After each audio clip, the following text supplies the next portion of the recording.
बिस्मिल्लाहिर्रहमानिर्रहीम, अस्सलाम वालेकुम। आज की अहम तरीन ख़बर, सबसे पहली ख़बर, पाकिस्तान तहरीक इंसाफ़ को पेशावर हाई कोर्ट ने एक बार फिर रिलीफ़ दे दिया। बल्ले का निशान पेशावर हाई कोर्ट ने दोबारा से रिस्टोर कर दिया है। बैरिस्टर गौहर और तहरीक इंसाफ़, उनके कारकुनान भी, उनकी लीडरशिप भी काफ़ी ज़्यादा खुश हैं, काफ़ी पुरुमीद थे। हम अपनी हर वीडियो में ही आपको बता रहे थे कि वो गाहे बगाहे आपको अपडेट भी कर रहे थे कि तमाम जितने भी पीटीआई के रहनुमा हैं, जितनी भी मीडिया टॉक्स कर रहे थे, वो बड़े पुरुमीद थे कि उनको बल्ले का निशान मिल जाएगा। और इसी की एक कड़ी थी, आज हमने देखा एक बड़ी सरप्राइजिंग चीज़ हुई कि सुबह में बैरिस्टर गौहर और पीटीआई के वकला पेश हुए सुप्रीम कोर्ट ऑफ पाकिस्तान में, और उन्होंने सुप्रीम कोर्ट में जो अपील दायर कर रखी थी उसको उन्होंने सुप्रीम कोर्ट से वापस ले लिया।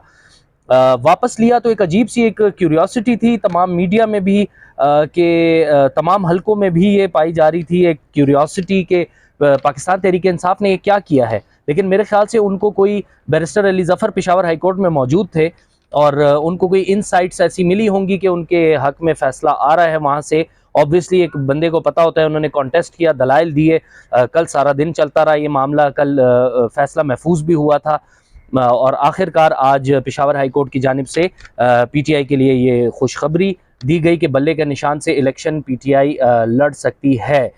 इलेक्शन कमीशन का हंगामी इजलास इस हवाले से तलब कर लिया गया है, जिसकी सरबराही chief election commissioner Sikandar Sultan Raja साहब करेंगे। कल सुबह उन्होंने इजलास तलब किया है।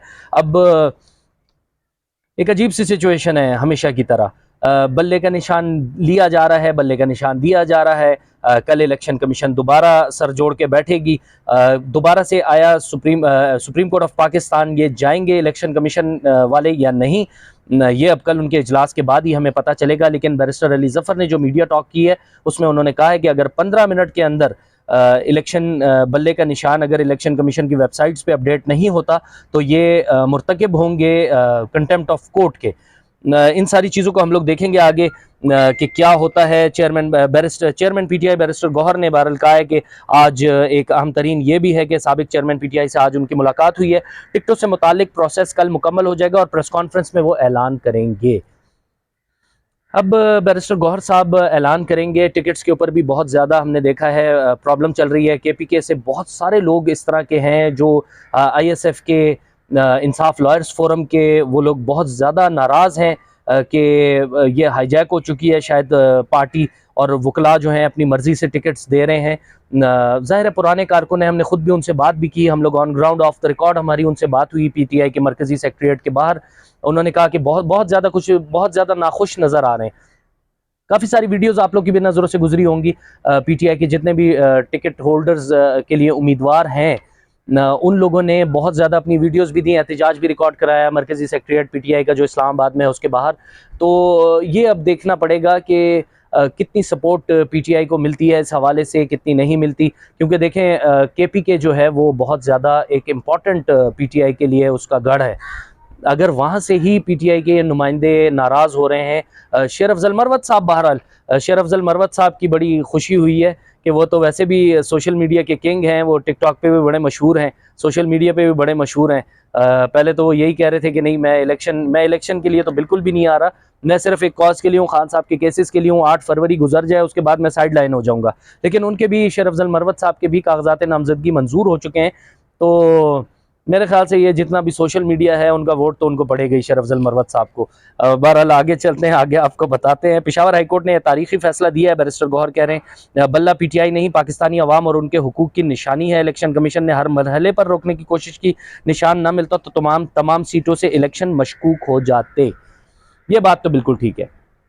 देखें, अगर एक बड़ी पॉलिटिकल पार्टी आपकी पाकिस्तान की, उसको अगर इस तरह से स्नैप किया जाए या उनको एक केज में बंद करके उन लोगों को कहा जाए कि अच्छा जी अब आप इलेक्शन लड़ें, option A B C D की बातें तो हमने आपको बताई भी थी, सुनी भी हैं, आप लोगों ने भी सुनी होंगी कि तहरीक इंसाफ बार बार कह रही थी हमारे पास हर किस्म का ऑप्शन मौजूद है। लेकिन ये कि बेहतर यही है कि खुश असलूबी से एक अच्छे प्रोसेस के थ्रू ये सारे इंतखाबात हो जाएं और सारा कुछ एक गुड वे में, खुश असलूबी से ये इंतखाबात पाकिस्तान के किसी पाए तकमील पर पहुँचें और जो भी अवामी मुंतखब हुकूमत हो वो आए, पाकिस्तान की खिदमत वो करे, सबसे इम्पॉर्टेंट चीज़ ये है। एक और ख़बर आपको देते चलें, इमरान खान साहब के लाहौर के बाद मियांवाली से भी इलेक्शन लड़ने के लिए नाअहल करार दे दिए गए हैं। अब ये नाअहली खान साहब तो खैर बाहर नहीं दिख रहे। शेर अफजल मरवत साहब ने कहा था कि जी 20 दिन में जेल से बाहर आ जाएंगे, लेकिन एक और कल भी हमने वीडियो में आपको बताया कि GHQ हमला केस में भी इमरान खान साहब की गिरफ्तारी डाल दी गई है। तो उनकी गिरफ्तारियों के बाद गिरफ्तारियां डाली जा रही हैं, तो ये नाअहली की भी तलवार उनके ऊपर है, उनको नाअहल करार दे दिया इलेक्शन कमीशन ने। तो मेरे ख्याल से कहीं ये -1 का मामला तो नहीं चल रहा। ऑब्वियसली खान साहब की कंसेंट से बैरिस्टर गौहर ने कहा है कि कल मेरी मुलाकात ड्यू थी इमरान खान साहब से, लेकिन मुलाकात इसलिए नहीं हो सकी कि मैं पेशावर हाई कोर्ट में बिजी था। अब आज उनकी मुलाकात हो गई है इमरान खान साहब से, मुशावरत भी हो गई है टिकट्स के हवाले से। उम्मीदवारों का क्या बनेगा, क्या हतमी फैसला क्या होगा, वो ऑब्वियसली PTI के रहनुमा यही कह रहे हैं कि वो खान साहब ही करेंगे। अब खान साहब क्या 25% का जो वादा किया था इमरान खान साहब ने, क्या वो वादा पूरा कर पाएंगे, कर रहे हैं, नहीं कर रहे? ग्राउंड रियलिटी जो है वो तो हमें यही बता रही है कि बहुत सारे लोग नाराज हैं।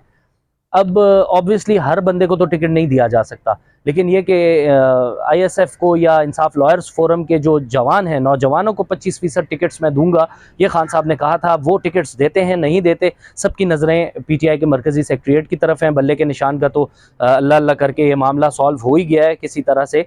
लेकिन अब इलेक्शन कमीशन का भी पता चलेगा कि इलेक्शन कमीशन उसके बीच में आके, अब अगर इलेक्शन कमीशन सुप्रीम कोर्ट से रुजू करता है, उसकी कानूनी वैल्यू क्या होगी। पहले भी इलेक्शन कमीशन ने किया था, तो सुप्रीम कोर्ट ने पेशावर हाई कोर्ट का फैसला कलअदम करार देते हुए यही कहा था, क्योंकि इलेक्शन कमीशन के वकील ने यह प्ली ली थी दलाइल में, वहां पर कहा था सुप्रीम कोर्ट में कि हमें सुना ही नहीं गया, वन साइडेड फैसला पेशावर हाई कोर्ट ने जारी किया था। लेकिन अब पेशावर हाई कोर्ट के 2 रुकनी बेंच ने PTI को भी सुना, उनके वकला को, बैरिस्टर अली जफर सुबह से भी दलाइल दे रहे थे, उसके बाद इलेक्शन कमीशन को भी सुना, लेकिन फिर आखिर में फैसला हमारे सामने है। PTI को बल्ले का निशान दे दिया गया। एक और चीज़ आपको बताएं, जहां पर इमरान खान साहब के मियांवाली से इलेक्शन लड़ने के लिए नाअहल हो गए हैं, वो सदर आरिफ अलवी के बेटे समेत PTI के 4 उम्मीदवारों को इलेक्शन लड़ने की इजाज़त दे दी गई है। अब देखें, PTI के बहुत सारे अहम रहनुमा जो ओहदों पर भी रह चुके हैं, वफाकी वज़रा भी रह चुके हैं, अब लेवल प्लेइंग फील्ड मेरे ख्याल से मिलनी शुरू हो गई है तहरीक इंसाफ को।